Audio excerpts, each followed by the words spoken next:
Hi! In this video I'm gonna show you how to use Date Picker and Date Calculator from Ultimate Suite for Excel. To enable the tool, just click its icon in the Ablebits Tools tab. Now the Date Picker icon will show up every time you select a cell with a date in it. Right-click the cell where you want to put your date. In the context menu, choose to select Date from Calendar. Here is our calendar. To expand it to 2 months, we click here. Let's find the June 13th, 1989.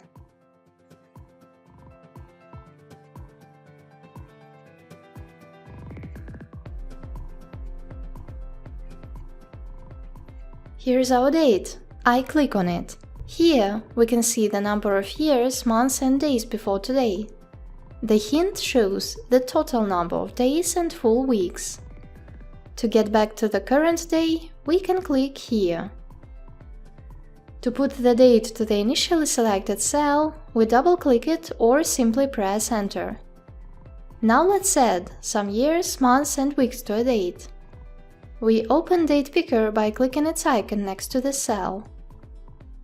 To get Date Calculator, click this button or press F4.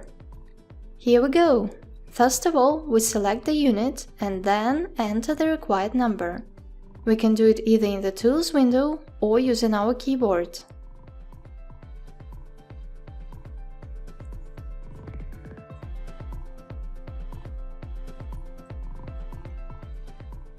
To get the result of the calculations, we click here or press Enter. Here is the result. To see our new date in the calendar, we can click this button or press F6. Also, we can put our result to a cell. To turn Date Picker off, just click its icon in the ribbon again. I hope this was helpful. To get more information about our products, ask a question or contact us, please see the links below the video.